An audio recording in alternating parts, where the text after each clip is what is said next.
Hello दोस्तों, आप सभी को नमस्कार। यूपीएससी दैनिक एक्सप्रेस प्लेटफॉर्म पर स्वागत और अभिनंदन है। मैं आप सभी के बीच में नेहा।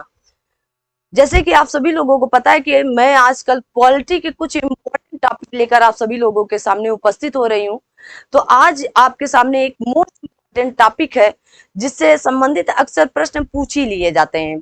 तो इस ये सेशन और इसके बाद का सेशन आपके लिए बहुत खास होने वाला है। तो ऐसे सेशनों को आप बिल्कुल छोड़ने का प्रयास नहीं करिएगा। आज हम लोग बात करने वाले हैं इलेक्शन कमीशन ऑफ इंडिया, मतलब भारत निर्वाचन आयोग के बारे में बातचीत करेंगे कि ये कैसे कार्य करता है, कैसे ये राज्य में कार्य करता है, कैसे ये संसद या लोकसभा में कार्य करता है, कैसे ये राष्ट्रपति पर कार्य करता है या उपराष्ट्रपति पर कार्य करता है, कैसे ये निश्चित होता है कि कौन किसको कौन सा प्रतीक चिन्ह मिलेगा, कैसे ये निश्चित होता है कि कैसे आपकी आचार संहिता कौन लागू करेगा। तो इन सारी बातों को मैं आज इस वीडियो पर बातचीत करूंगी और आप सभी लोगों से बस एक ही रिक्वेस्ट या विनती रहेगी कि आप सभी लोग वीडियो शुरू से लेकर अंत तक जरूर देखें।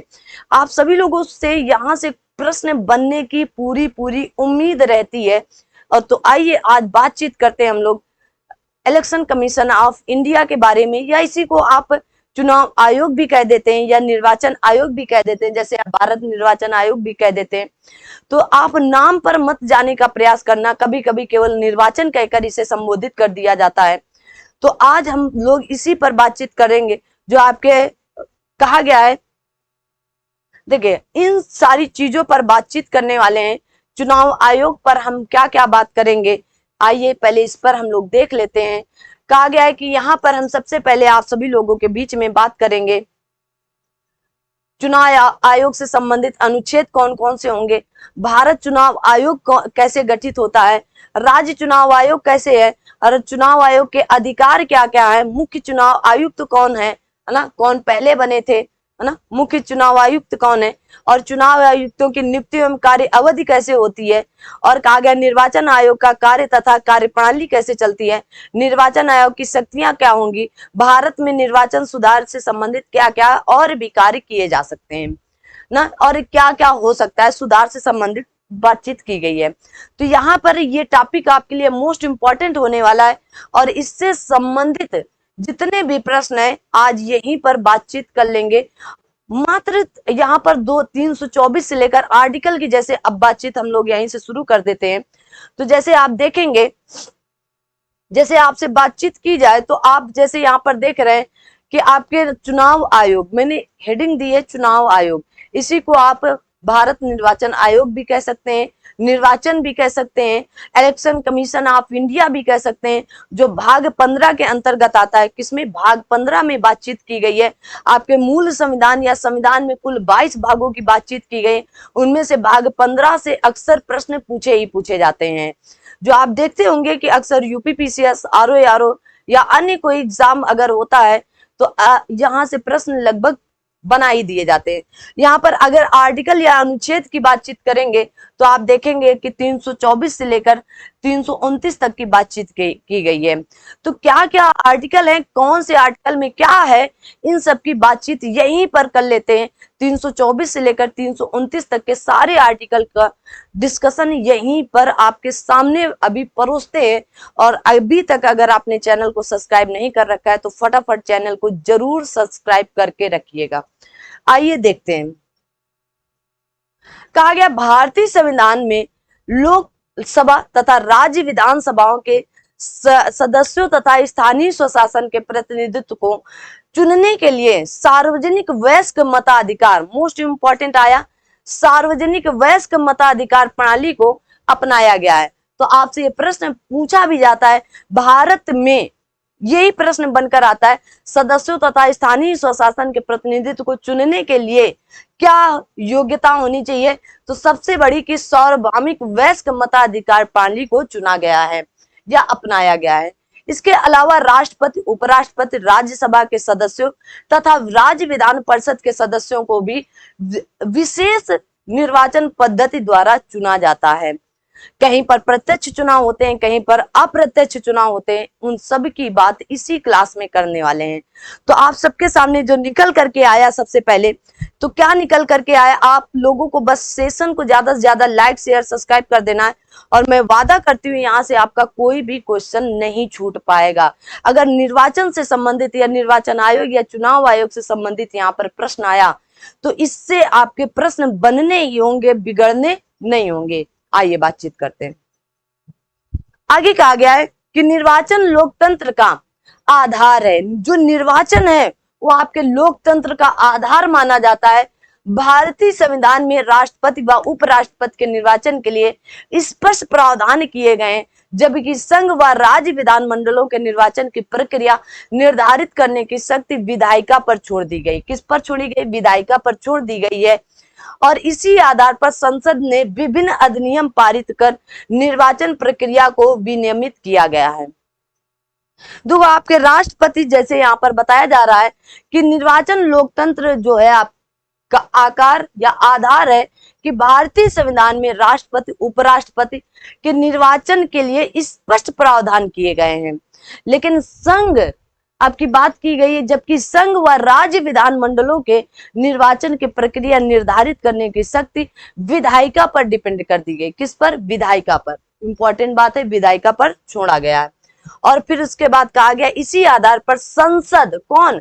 आपकी पार्लियामेंट ने विभिन्न अधिनियम पारित किए कर निर्वाचन प्रक्रिया को विनियमित करता है, मतलब लागू करता है आपका। आगे आता है, कहा गया निर्वाचन आयोग इलेक्शन कमीशन का गठन व कार्य क्या क्या होता है। तो इनका कार्य और गठन क्या क्या होगा, तो कहा गया अनुच्छेद आपके संविधान के अनुच्छेद 324 में एक स्वतंत्र और निष्पक्ष निर्वाचन आयोग के गठन का प्रावधान किया गया है। इसके अनुसार संसद और राज्यों के विधानमंडल, राष्ट्रपति और उपराष्ट्रपति के निर्वाचन के लिए निर्वाचक नामावली तैयार कराने तथा उन सभी निर्वाचनों के संचालन का अधीक्षण, निदेशन और नियंत्रण करने के लिए एक आयोग होगा जिसे निर्वाचन आयोग कहा जाता है। तो कार्य कौन कर रहा है? संसद, पार्लियामेंट। हर जगह कौन गठन करेगा? देखो कहा गया आर्टिकल नंबर 324 याद रखना है, और इसके समझ क्या किया जाएगा, तो निर्वाचन निष्पक्ष निर्वाचन आयोग के गठन का प्रावधान आर्टिकल नंबर 324 में किया गया। इसके अनुसार मतलब संसद, देखो संसद जो आपकी पार्लियामेंट, राज्यों के विधानमंडल, राष्ट्रपति उपराष्ट्रपति के निर्वाचन के लिए निर्वाचक नामावली तैयार कराने तथा उन सभी निर्वाचक के संचालन का अधीक्षण, निदेशन और नियंत्रण करने के लिए एक आयोग होगा जिसे हम लोग निर्वाचन आयोग कहते हैं। ठीक है ना। यहाँ तक की सारी बातें आपके अकॉर्डिंग ही चल रही हैं अभी कि आर्टिकल 324 में निर्वाचन आयोग का गठन किया जाएगा और उसमें संसद भी बताएगा। ऐसा नहीं कि सिर्फ निर्वाचन आयोग ही कार्य करता रहेगा। यहाँ पर आप देखेंगे संसद के द्वारा जो बताया गया है कि आपके संसद राज्यों के विधानमंडल, राष्ट्रपति और उपराष्ट्रपति के निर्वाचन के लिए निर्वाचक नामावली तैयार कराने तथा उन सभी निर्वाचकों के संचालन और अधीक्षण से संबंधित आयोग होगा जिसे निर्वाचन आयोग कहेंगे। कहा गया निर्वाचन आयोग की स्थापना 25 जनवरी, हमारे जो संविधान लागू हुआ था 26 जनवरी 1950 को, उससे एक दिन पहले मतलब 25 जनवरी 1950 को गणतंत्र लागू किया गया, होने से एक दिन पहले की गई थी। तो निर्वाचन आयोग की स्थापना 25 जनवरी 1950 को की गई थी। इसी कारण वर्ष 2011 से आपसे ये प्रश्न भी पूछ सकता है कि 25 जनवरी राष्ट्रीय मतदाता दिवस के रूप में घोषित किया गया। कब से? वर्ष 2011 से राष्ट्रीय मतदाता दिवस हम कब मनाते हैं? तो 25 जनवरी को मनाते हैं। कब से? 2011 से। गठन कब हुआ था? तो 25 जनवरी 1950 को इसका गठन हो गया था निर्वाचन आयोग का। ठीक है ना, निर्वाचन आयोग की स्थापना हो गई थी। आगे बढ़ते हैं। कहा गया है निर्वाचन संबंधी संसदीय प्रावधान क्या है। तो निर्वाचन संबंधी संसदीय प्रावधान क्या क्या है, तो इनकी बातचीत करते हैं। जैसे कहा गया है जन प्रतिनिधित्व अधिनियम 1950 तथा 51 में आया था, याद कर लो, इसी तरह आप रट लीजिएगा। तो जन प्रतिनिधित्व तथा अधिनियम कब पारित किया गया था? 1950-51। परसीमन आयोग अधिनियम कब आया था? तो 1952 में आया था।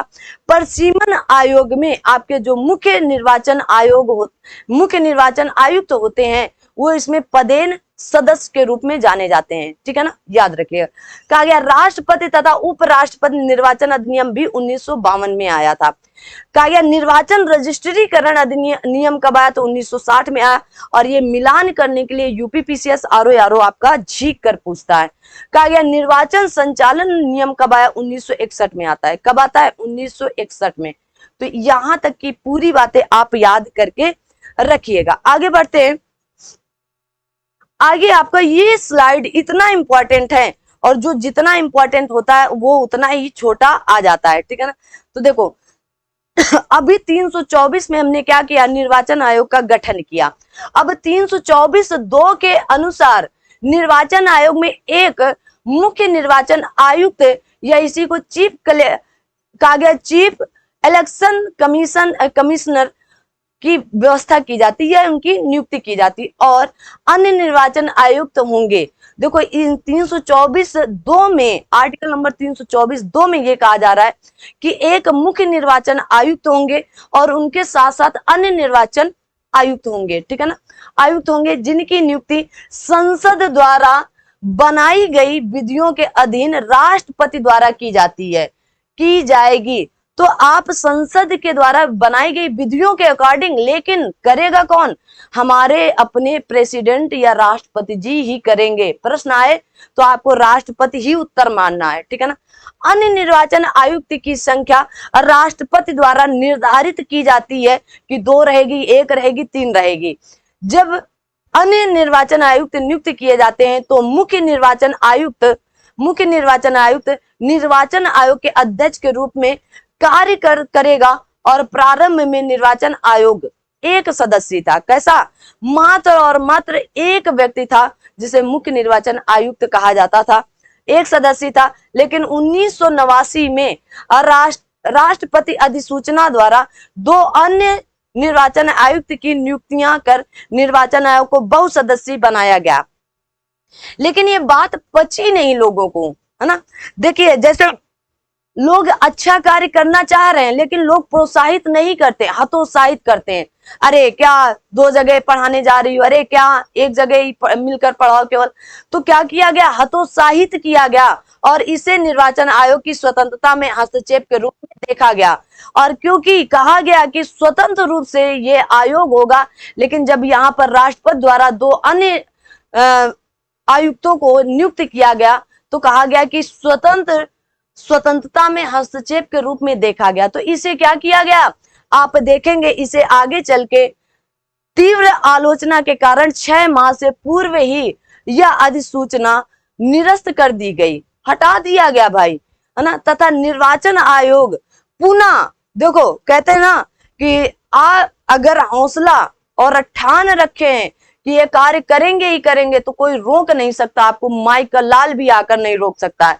तो कहा गया निर्वाचन आयोग पुनः एक सदस्य बना दिया गया, और कहा गया MS धनीसा बनाम भारत संघ के बाद में 1991 में उच्चतम न्यायालय ने यह निर्णय दिया कि अन्य निर्वाचन आयुक्तों के पद के सृजन और उत्साधन की शक्ति राष्ट्रपति में निहित है। तो 1951 के बाद देखो 1989 में 1 सदस्य से 2 सदस्य हो गया था, मतलब 3 सदस्य 2 अन्य सदस्यों के या बहुसदस्य बन गया था। लेकिन 6 माह के अंदर इतनी आलोचना, तीव्र आलोचना चल रही थी कि स्वतंत्रता हस्तक्षेप कर रहे हैं राष्ट्रपति जी, फलाना कर रहे हैं, ढिमका कर रहे हैं ना। तो क्या हुआ कि जल्दी जल्दी मतलब हटा दिया गया, क्या तो भाई एक ही सदस्य रहने दो। लेकिन पुनः 1991 में कौन? तो आप कहेंगे MS धनीसा बनाम भारत संघ के बाद में उच्चतम न्यायालय ने यह निर्णय दिया कि अन्य निर्वाचन आयुक्त के पद के सृजन और उत्साधन मतलब समाप्ति की शक्ति राष्ट्रपति में निहित है, ये राष्ट्रपति कर सकते हैं। तो पुनः क्या हुआ? कहा गया तत्पश्चात अक्टूबर 1993 में, पहली बार 89 में, फिर 91 में आया कि चलो ठीक है, और फिर 93 में और राष्ट्रपति के अध्यादेश द्वारा 2 निर्वाचन आयुक्त की नियुक्ति कर आयोग को पुनः बहुसदस्यीय बनाया गया। ये इंपॉर्टेंट है आपके लिए। तो पुनः बहुसदस्यीय बनाया गया किसे? तो निर्वाचन आयोग को, ठीक है ना। संसद ने मुख्य निर्वाचन आयुक्त और अन्य निर्वाचन आयुक्त या सेवा शर्तें संशोधन अधिनियम 1993 में पारित कर उक्त अध्यादेश को विधिक रूप प्रदान किया तथा यह प्रावधान किया गया कि आयोग के प्रत्येक निर्णय सर्वसम्मत या बहुमत से लिए जाएंगे। कैसे लिए जाएंगे? सर्वसम्मत या बहुमत से लिए जाएंगे। मतलब वहां पर जितने सदस्य उपस्थित हैं, जैसे निर्वाचन आयोग के अंदर 3 सदस्य हैं, तो तीनों सदस्यों के सर्वसम्मत या बहुमत से ही होगा, निर्णय होगा, ठीक है ना। कहा गया टी.एन. शेषन बनाम भारत संघ के बाद में अब उच्चतम न्यायालय ने उक्त अधिनियम को वैध ठहराया। क्या ठहराया? वैध ठहराया। और न्यायालय ने मुख्य निर्वाचन आयुक्त तो निर्वाचन आयोग के प्रशासनिक प्रमुख के रूप में स्वीकार किया गया। अब यहां से हमारे हाथ में शासन आया, सत्ता आ रही है धीरे धीरे ना। क्या हो रहा है? अब चीजें जो बिखरी हुई थी वो सुधर रही थी, ठीक है ना। तो क्या हुआ? तो आप कहेंगे निर्वाचन आयुक्त को मुख्य निर्वाचन आयुक्त तो निर्वाचन आयोग के प्रशासनिक प्रमुख के रूप में स्वीकार किया गया। तो किसके बना? किस अधिनियम के द्वारा? और यह किस वाद के द्वारा? तो कहेंगे टी.एन. शेषन बनाम भारत संघ के वाद में उच्चतम न्यायालय ने ऐसा कहा, ठीक है। आगे बढ़ते हैं। आगे कहा गया कि वर्तमान में निर्वाचन आयोग में एक मुख्य निर्वाचन आयुक्त और 2 अन्य निर्वाचन आयुक्तों की व्यवस्था की गई है। आगे आता है आर्टिकल नंबर 324(6) के अनुसार राष्ट्रपति, राज्यपाल निर्वाचन आयोग के अनुरोध पर उसे अपने कृत्यों के निर्वहन के लिए आवश्यक कर्मचारी उपलब्ध कराएंगे। अब क्यों उपलब्ध कराएंगे? क्योंकि राज्य के लिए राज्य निर्वाचन आयोग और केंद्र के लिए आपका राज्य निर्वाचन आयोग का जो गठन हो रहा है के अनुरोध पर आर्टिकल नंबर 324 के द्वारा 324 के पार्ट नंबर 6 के द्वारा कहा गया अनुरोध पर अगर निर्वाचन आयोग के अनुरोध कर रहा है तो राष्ट्रपति और राज्यपाल अपने कृत्यों के निर्वहन के लिए आवश्यक कर्मचारी उपलब्ध कराएंगे। मतलब बढ़ भी सकते हैं, ऐसी कोई समस्या नहीं है। आगे बढ़ते हैं। कहा गया राज्य व जिला निर्वाचन अधिकारी निर्वाचन आयोग संबंधी राज्य सरकार से परामर्श कर प्रत्येक राज्य के लिए एक मुख्य निर्वाचन अधिकारी क्या किया जाएगा? मुख्य निर्वाचन अधिकारी तथा जिला स्तर पर जिला निर्वाचन अधिकारी मनोनीत करता है। तो किसके द्वारा? तो कहा गया है कि राज्य व जिला निर्वाचन अधिकारी जो होगा वो निर्वाचन आयोग संबंधी राज्य सरकार से परामर्श लेगा और प्रत्येक राज्य के लिए और आपके जिला स्तर पर जिला निर्वाचन अधिकारी क्या करेगा? मनोनीत करता है। सामान्यतः जिला कलेक्टरों या कागा उपायुक्तों को जिला निर्वाचन अधिकारी कागा नामजद किया जाता है। वे निर्वाचन आयोग द्वारा बनाए गए नियमों के अधीन तथा उसके अधीक्षण, नियंत्रण व निर्देशन में कार्य करते हैं। इन्हें पद से हटाने का भी अधिकार मुख्य निर्वाचन आयुक्त के पास ही है। तो इससे क्या बात निकल करके आई? इससे ये बात निकल करके आ रही है कि आपके राज्य व जिला निर्वाचन में जो अधिकारी होंगे वो निर्वाचन आयोग के सिफारिश पर ही जिला राज्य सरकार के परामर्श कर वहां पर प्रत्येक राज्य के लिए एक मुख्य निर्वाचन अधिकारी और जिला के लिए जिला स्तर पर जिला निर्वाचन अधिकारी की नियुक्ति कर सकते हैं या मनोनयन कर सकते हैं। लेकिन उन्हें पद से हटाने का भी कार्य कौन करेगा? तो आप कहेंगे मुख्य निर्वाचन आयुक्त के पास होता है। किसके? तो आपके जो निर्वाचन आयोग के मुख्य निर्वाचन आयुक्त होंगे उनके पास ये शक्ति प्रदान की जाती है, ठीक है ना। याद रखिएगा, ये सारी चीजें आपके लिए काफी इंपॉर्टेंट होने वाली हैं। अब आते हैं अगले पार्ट पर। अगला पार्ट कहा गया निर्वाचन आयुक्त की सेवा शर्तें। अब निर्वाचन आयुक्त की जो सेवा और शर्तें होंगी, सेवा और शर्तें जो कहा गया निर्वाचन आयुक्त सेवा शर्तें और हटाना, क्या हटाना तक। तो निर्वाचन आयुक्त और प्रादेशिक निर्वाचन आयुक्त की सेवा शर्तें पदावधि का निर्धारण राष्ट्रपति संसद द्वारा बनाई गई विधियों के अधीन करता है। मतलब अब इनकी सेवा निवृत्त कौन करेगा?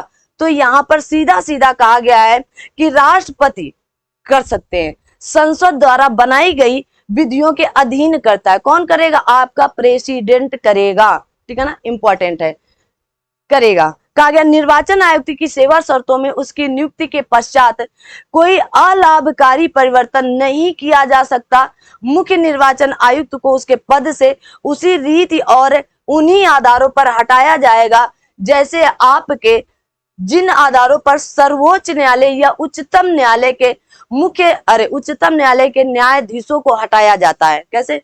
उच्चतम न्यायालय के न्यायाधीशों को हटाया जाता है। अर्थात मुख्य निर्वाचन आयुक्त को पद से हटाने का प्रस्ताव संसद के दोनों सदनों में दो तिहाई बहुमत द्वारा पारित होना आवश्यक है। मतलब आपको इतना आसान नहीं है किसी मुख्य निर्वाचन आयुक्त को हटाने का, ठीक है ना, याद रखिएगा। उसको उसी प्रक्रिया के द्वारा हटाया जा सकता है जैसे आप उच्चतम न्यायालय के न्यायाधीशों को हटाने की प्रक्रिया है। मतलब कि 2/3 बहुमत से क्या करेंगे? 2/3 बहुमत से पारित होना आवश्यक है। अगर 2/3 बहुमत से पारित नहीं होता है तो फिर आप नहीं हटा सकते हैं। किसी अन्य नियुक्त या प्रादेशिक निर्वाचन आयुक्त को मुख्य निर्वाचन आयुक्त की सिफारिश पर ही राष्ट्रपति द्वारा पद से हटाया जा सकता है।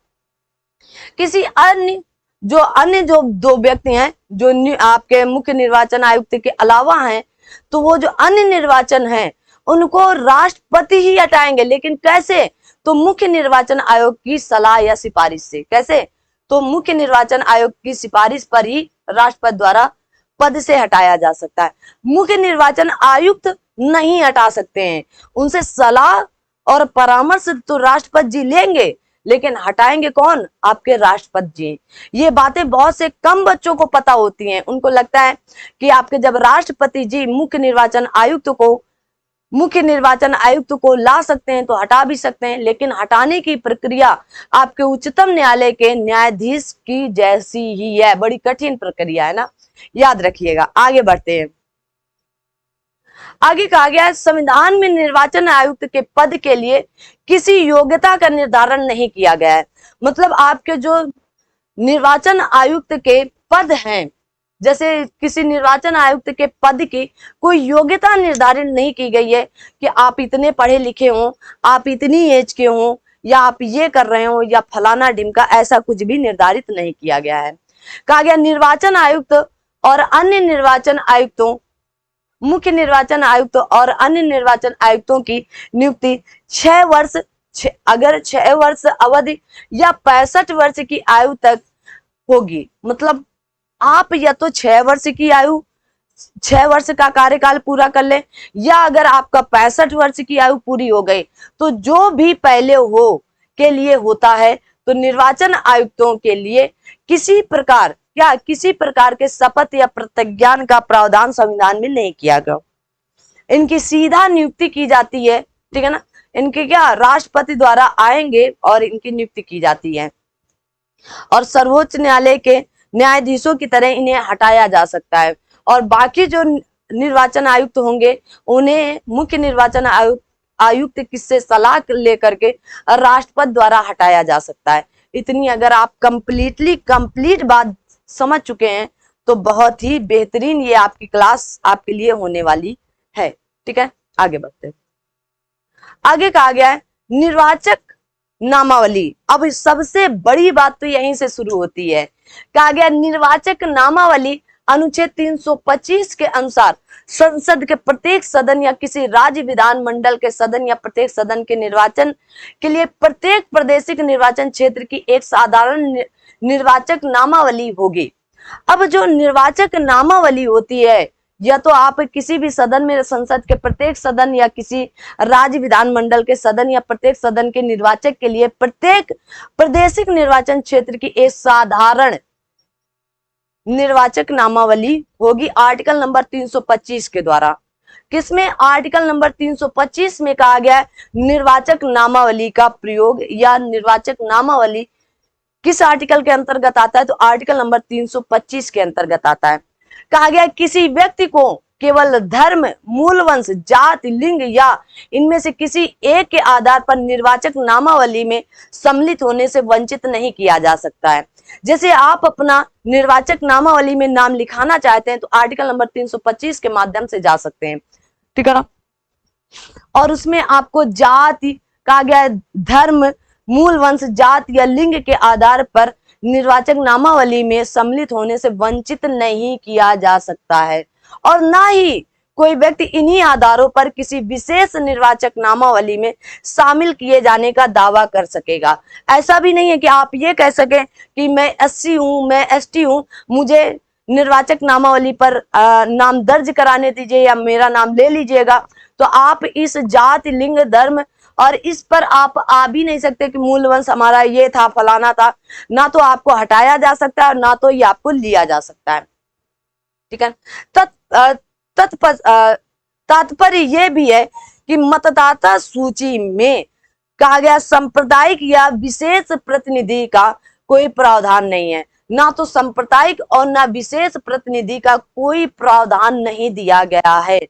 ऐसा आपको एकदम खुल करके बता दिया गया, आप बिल्कुल घबराए नहीं। और इसीलिए कहा जाता है मताधिकार की आयु या मतदाता की जो आयु है वो संविधान के प्रारंभ में तो 21 वर्ष की थी। कितने? 21 वर्ष की।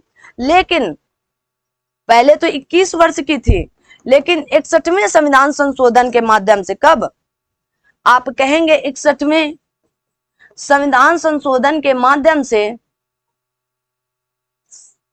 अरे ऐसे लिख लो भाई, 61वें संविधान संशोधन के माध्यम से 61वां संविधान संशोधन कब आया था? तो आप कहेंगे 1988 में। गलती मत कर देना, 1989 में, है ना, आया था। लेकिन इसमें आयु कम करके 18 वर्ष कर दी गई। लेकिन ये लागू होता है 1989 से। कब से? 89 से, ठीक है ना। सारी बातें एकदम क्लियर करके आप रखिएगा, ठीक है ना। 28 मार्च 1989 से ये लागू होता है। कब से? 28 मार्च, डेट भी लिख लो भाई, 28 मार्च 1989 से ये लागू होता है। लेकिन आया कब था? तो 1988 में। 61वें संविधान संशोधन कब किया गया था? तो 1988 में किया गया था, ठीक है, याद रखिएगा। आगे बढ़ते हैं। आगे कहा गया है अनुच्छेद 326 क्या कहता है? तो आर्टिकल 326 के अनुसार लोकसभा प्रत्येक राज्य के विधान सभा के लिए निर्वाचक वयस्क मताधिकार, कौन से? तो वयस्क मताधिकार के आधार पर होगा।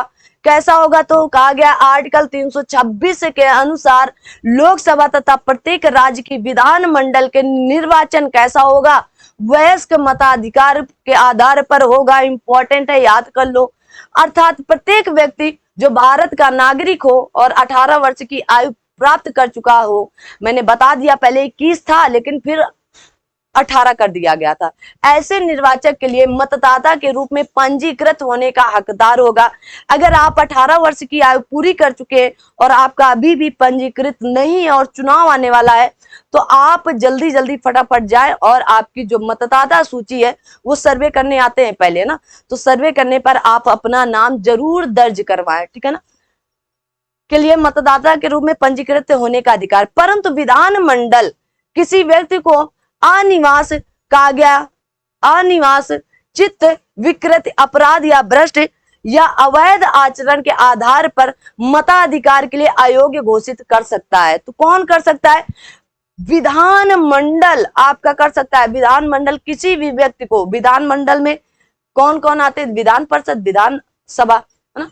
तो विधान मंडल किसी व्यक्ति को अनिवास, चित्त विकृत मतलब पागल वागल, अपराध अगर किया बैठा है तो उसको भी, भ्रष्ट है मतलब दिमाग या बुद्धि का एकदम पूरी तरह से भ्रष्ट है तो उस तरह भी, आचरण मतलब अवैध आचरण है ना, इनको टच करना, उनको टच करना, ये करना, फलाना करना, ढिमका करना, रेप करना, तो इस तरह से उसका क्या अयोग्य घोषित कर सकते हैं। न्यायालय के निर्णय के अनुसार भारत का प्रत्येक नागरिक जिसने 18 वर्ष की आयु प्राप्त कर ली है, लोकसभा और राज्य विधानमंडल के निर्वाचन में मत देने का अधिकार होगा। यदि उसका नाम, देखो बड़ी बात है, विधि के उपबंधों के अधीन निर्वाचक नामावली में दर्ज है तब भी। अगर नहीं है तो क्या करेंगे? मैं नहीं है तो फिर आप वोट नहीं दे सकते हैं, ठीक है ना, सीधी सी बात है। आपको बिना नाम के वोट देने का अधिकार नहीं दिया जा सकता, ये इंपॉर्टेंट है। आगे बढ़ते हैं। कहा गया निर्वाचन संबंधी विधायी शक्ति आपके अनुच्छेद 327 में है। के अनुसार तो निर्वाचन संबंधी जो विधायी शक्तियां हैं, तो विधायी शक्तियां कहाँ है? आर्टिकल नंबर 327 के अनुसार संसद के प्रत्येक सदन या राज्य विधानमंडल के संसद या प्रत्येक सदन के निर्वाचन से संबंधित मामलों में यह निर्वाचक नामावली तैयार करना, निर्वाचन क्षेत्रों का परिसीमन, सदन के गठन के लिए अन्य आवश्यक नियम आदि इसी आर्टिकल नंबर 327 के अंतर्गत हैं। तो निर्वाचक नामावली तैयार करना किसका काम है? चुनाव आयोग का काम है या निर्वाचन आयोग का काम है, ठीक है ना। और उन्हें तैयार करना, निर्वाचन क्षेत्रों का परिसीमन करना, सदन के गठन के, आपके निर्वाचन आयोग के सदन जो होते हैं उनके गठन के लिए अन्य आवश्यक नियम आदि विधि बनाने की शक्ति संसद को होगी। किसको होगी? संसद को होगी। इंपॉर्टेंट बात निकल करके क्या आई? संसद आया। तो अब आप देखेंगे कि निर्वाचक नामावली तैयार करना, निर्वाचक क्षेत्रों का परिसीमन, संसद के गठन के अन्य आवश्यक नियम आदि विधि बनाने की शक्ति किस पर आ गई? आपके संसद पर आएगी। इंपॉर्टेंट हो, संसद को होगी, ठीक है।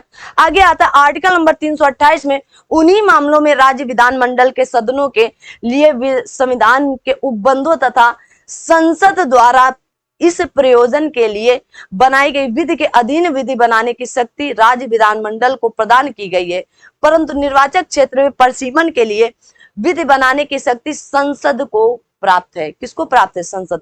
और राज्य विधानमंडल को नहीं प्राप्त है। तो राज्य विधानमंडल को नहीं प्राप्त है क्या? किन्हीं मामलों में राज्य विधानमंडल के सदनों के लिए संविधान के उपबंधों तथा संसद द्वारा इस प्रयोजन के लिए बनाई गई विधि के अधीन विधि बनाने की शक्ति किसके पास होगी? तो आप कहेंगे विधि बनाने की शक्ति राज्य विधानमंडल को प्रदान की गई है, परंतु निर्वाचक क्षेत्रों, यहां पर सोचना, परंतु निर्वाचक क्षेत्रों के परिसीमन के लिए विधि बनाने की शक्ति संसद को दी गई, ना कि राज्य विधानमंडल को। और यहाँ पर आपके राज्य विधानमंडल को प्रदान की गई। तो किसके लिए? तो संसद द्वारा प्रयोजन के लिए बनाई गई विधि के अधीन कौन होगा? तो विधि बताने की शक्ति राज्य विधानमंडल की बात कही गई। तो क्या किया गया? आपस में उलटफेर किया गया है। इंपॉर्टेंट है, याद करके रखिएगा। आगे बढ़ते हैं। कहा गया आपके निर्वाचन संबंधी मामले में न्यायालय के हस्तक्षेप का वर्जन क्या होगा? तो अनुच्छेद 329 के अनुसार निर्वाचन संबंधी विषयों पर कहा गया है संसद या राज्य विधानमंडल द्वारा बनाई गई किसी विधि को न्यायालय में प्रश्नगत नहीं किया जा सकता है। इंपॉर्टेंट आर्टिकल नंबर 329 लोक प्रतिनिधित्व अधिनियम के अनुसार निर्वाचन संबंधी सभी विवादों का निर्णय सीधे उच्च न्यायालय द्वारा किया जाएगा। किसके? हाईकोर्ट के द्वारा किया जाएगा। उच्च न्यायालय के निर्णय के विरुद्ध उच्चतम न्यायालय में अपील की जा सकती है, लेकिन राष्ट्रपति तथा उपराष्ट्रपति संबंधी विवाद निपटारा सीधे सर्वोच्च न्यायालय या उच्चतम न्यायालय जाता है। लेकिन आप क्या देख रहे हैं कि निर्वाचन संबंधी विषयों पर संसद या राज्य विधानमंडल द्वारा बनाई गई विधि को न्यायालय में प्रश्नगत नहीं किया जा सकता है। कैसे प्रश्नगत नहीं किया जा सकता है? लोक प्रतिनिधित्व अधिनियम के अनुसार निर्वाचन संबंधी सभी विवादों का निपटारा सीधे आपके हाई कोर्ट के द्वारा किया जाएगा, ना कि आपके सुप्रीम कोर्ट के द्वारा। उसके विरुद्ध, हाई कोर्ट के विरुद्ध फिर आप सुप्रीम कोर्ट जा सकते हैं, लेकिन आपके राष्ट्रपति या उपराष्ट्रपति से संबंधित जितनी भी चीजें होंगी तो वो सीधे और सीधे कहां जाएंगी? सुप्रीम कोर्ट में जाएंगी। ठीक है, आगे बढ़ते हैं। अच्छा, तो यहां से प्रश्न शुरू हो रहे हैं, और प्रश्न शुरू होने से पहले मैं आप सभी लोगों को एक और चीजें बता दूं।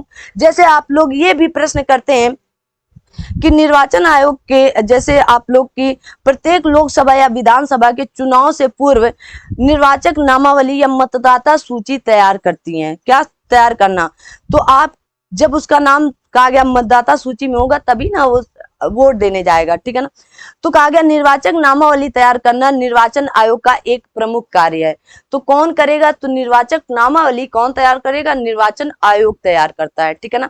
कहा गया विभिन्न राजनीतिक दलों को मान्यता प्रदान करता है निर्वाचन आयोग करता है। कौन करता है? निर्वाचन आयोग के द्वारा की जाती है, ठीक है ना। आयोग समय समय पर विधि द्वारा निर्धारित नियमों के अनुसार विभिन्न राजनीतिक दलों को मान्यता प्रदान करता है। कौन? निर्वाचन आयोग। आगे कहा गया राजनीतिक दलों का चिन्ह जो चिन्ह आवंटित किए जाते हैं वो किसके द्वारा, तो आप कहेंगे निर्वाचन आयोग राजनीतिक दलों को चिन्ह आवंटित, चुनाव से पूर्व सभी प्रत्याशियों को चुनाव चिन्ह आवंटित करता है। कौन करेगा, तो निर्वाचन आयोग करेगा। गलती से भी आप संसद मत मारिएगा, ठीक है ना।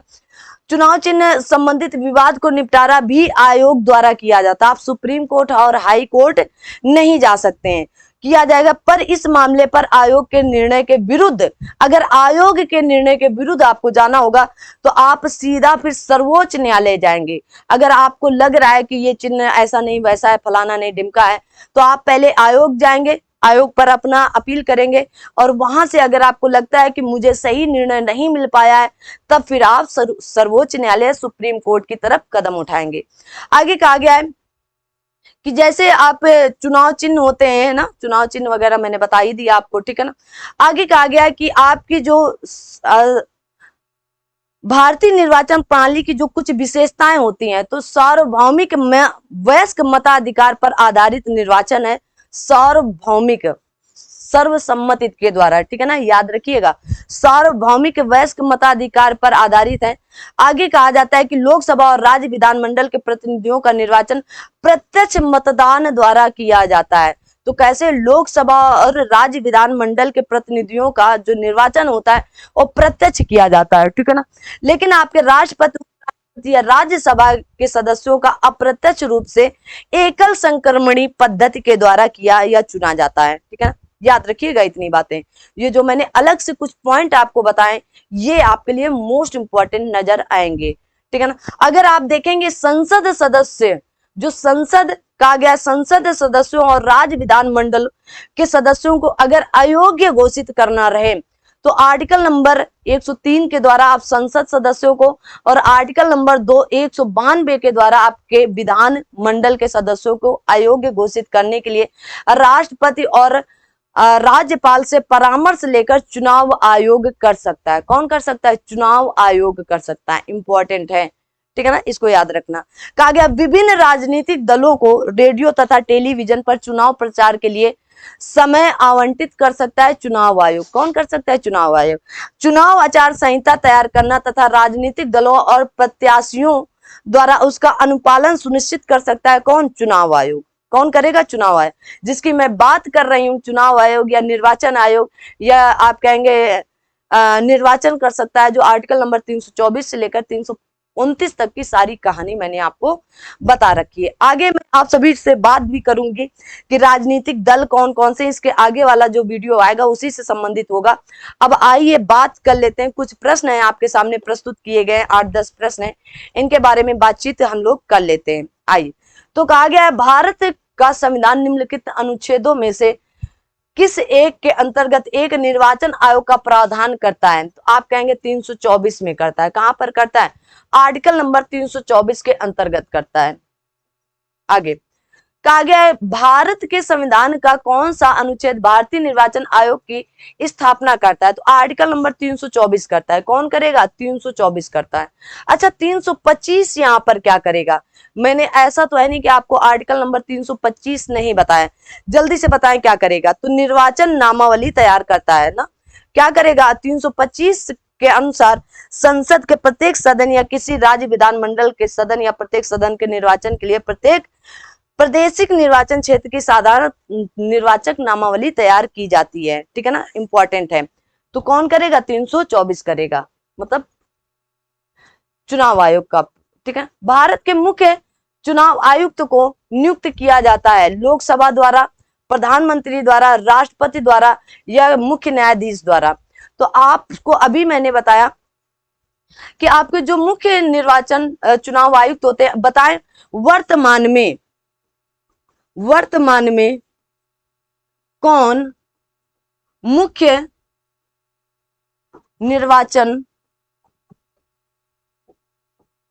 आयुक्त हैं, इंपॉर्टेंट है। और प्रथम कौन थे वो अभी मैं आपको बता दूंगी। प्रथम मुख्य निर्वाचन आयुक्त कौन थे, तो आप सभी लोग कहेंगे सुकुमार सेन जी थे। कौन थे प्रथम, तो आप कहेंगे सुकुमार सेन जी थे, ठीक है ना।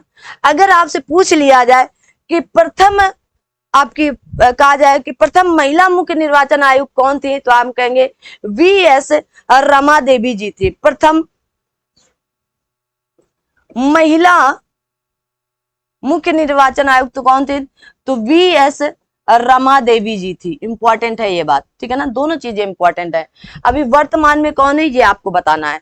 अब यहाँ पर पूछा गया कि मुख्य चुनाव आयुक्त को या मुख्य निर्वाचन आयुक्त या चुनाव आयुक्त को किसके द्वारा नियुक्त किया जा सकता है, तो आप क्या बताएंगे यहाँ पर, तो आप कहने वाले हैं राष्ट्रपति द्वारा। इंपॉर्टेंट है। आगे कहा गया है कि भारत के मुख्य निर्वाचन आयुक्त की पदावधि क्या है, 5 वर्ष, नो, कभी मत लगाना। राष्ट्रपति के प्रसाद पर्यंत, नो, तो 6 वर्ष, 6 वर्ष या 65 वर्ष की आयु तक जो पहले होगा वही मानी जाएगी, ठीक है ना, इंपॉर्टेंट है, याद करके। 5 वर्ष या नहीं, 6 वर्ष या 65 वर्ष। आगे कहा गया है कि मुख्य चुनाव आयुक्त को कहा गया पदच्युत किया जा सकता है संसद के दोनों सदनों के 2/3 बहुमत से, तो ठीक है, 2/3 बहुमत से ही किया जा सकता है। कैसे किया जा सकता है, तो आप कहेंगे 2/3 बहुमत के माध्यम से किया जा सकता है, ठीक है ना, याद रखिएगा। तो क्या कहेंगे आप, तो आप कहेंगे 2/3 बहुमत से किया जाता है। इंपॉर्टेंट प्रश्न है, आप याद करके इसको रखिएगा। 6 वर्ष होता है, 6 वर्ष या 65 वर्ष, और इनको हटाने उच्चतम न्यायालय के न्यायाधीशों के लिए वर्णित किया है, मैंने आपको पहले ही बता दिया है, ठीक है ना। आगे आपसे कि 2/3 बहुमत से इन्हें क्या किया जा सकता है, हटाया जा सकता है। आगे, ठीक है ना, कोई दिक्कत नहीं। उस प्रक्रिया द्वारा जो सर्वोच्च न्यायालय के न्यायाधीशों पर लागू होती है। अच्छा, भारत के मुख्य न्यायाधीश के परामर्श से राष्ट्रपति द्वारा मंत्रिपरिषद के परामर्श पर लागू होती, संसद के दोनों सदनों के 2/3 बहुमत के द्वारा। बताएं क्या सही उत्तर होगा यहाँ पर ना, क्योंकि सेकंड जो ऑप्शन आ गया है ये थोड़ा सा क्या आपको ये कर दिया, क्योंकि यहाँ पर राष्ट्र उनके न्यायालय से संबंधित भी आ चुका है। तो बताएं कौन सी बात होगी, तो फिर उस प्रक्रिया द्वारा आप आएंगे जिस प्रक्रिया द्वारा सर्वोच्च न्यायालय के न्यायाधीशों को हटाया जाता है, तो फिर आप ये नहीं लगाएंगे, ठीक है ना। आगे बढ़ते हैं। आगे कहा गया है कि निर्वाचन आयुक्त हटाया जा सकता है। निर्वाचन आयुक्त, तो मुख्य निर्वाचन आयुक्त द्वारा प्रधानमंत्री, मुख्य निर्वाचन आयुक्त द्वारा प्रधानमंत्री द्वारा, मुख्य निर्वाचन आयुक्त के परामर्श पर राष्ट्रपति द्वारा। किसके द्वारा हटाएंगे, तो राष्ट्रपति के द्वारा हटाएंगे, भारत के मुख्य न्यायाधीश द्वारा नहीं, भारत के मुख्य निर्वाचन आयुक्त के परामर्श पर राष्ट्रपति द्वारा हटाया जाएगा। आगे कहा गया है कि राष्ट्रपति का चुनाव निम्न में से किसके द्वारा संचालित किया जाता है, लोकसभा के स्पीकर द्वारा, प्रधानमंत्री के कार्यालय द्वारा, संसदीय कार्य के मंत्री द्वारा, या भारत के निर्वाचन आयोग द्वारा। तो किस पर जाएंगे, तो भारत के निर्वाचन आयोग द्वारा। आगे कहा गया है कि निम्न में से कौन सा चुनाव निर्वाचन आयोग द्वारा संपादित नहीं किया जाता है, लोकसभा का, राज्यसभा का, स्थानीय निकायों का, या राष्ट्रपति का। अब आप बताओ, अरे इतना सरल क्वेश्चन है, अगर आप डाउट खाएंगे तो फिर परेशान नहीं होना है ना। ऐसे प्रश्नों को देख करके आप परेशान होंगे तब तो फिर वो चला ना। जल्दी से बताएं किसके द्वारा होगा, तो आप क्या कहेंगे, स्थानीय निकायों का क्या संसद जो आपका चुनाव निर्वाचन आयोग द्वारा कराया जाएगा क्या, नहीं, तो आप क्या कहेंगे, तो आप देखेंगे जबकि दो आर्टिकल नंबर 243 के और 243 जेड के तहत क्रमशः पंचायतों और नगर पालिकाओं का चुनाव राज्य के राज्य निर्वाचन आयोग द्वारा कराया जाता है, ठीक है ना। आगे बढ़ते हैं। आगे कहा गया है कि निम्नलिखित में से किसका संबंध चुनाव आयोग से नहीं है, तो चुनाव की अधिसूचना जारी करना, चुनाव चिन्ह का बंटवारा करना, ठीक है ना। कहा गया चुनाव की वैधता का निपटारा करना, कहा गया चुनाव शांतिपूर्ण ढंग से संपन्न कराना। क्या कहा गया है, चुनाव आयोग से संबंधित नहीं है। तो बताएं, अब आप इतना तो समझ चुके होंगे क्या संबंधित है और क्या संबंधित नहीं होगा। जल्दी से बताएं, देखते हैं कौन बता पाएगा। तो चुनाव की अधिसूचना जारी कौन करेगा, अरे चुनाव आयोग क्यों जारी करेगा भाई, चुनाव आयोग की अधिसूचना जारी करना। तो चुनाव आयोग की अधिसूचना निर्वाचन आयोग की सिफारिश पर चुनाव की अधिसूचना लोकसभा और राज्यसभा के लिए लोकसभा के लिए राष्ट्रपति और राज्यसभा के लिए राज्यपाल जारी करेंगे ना।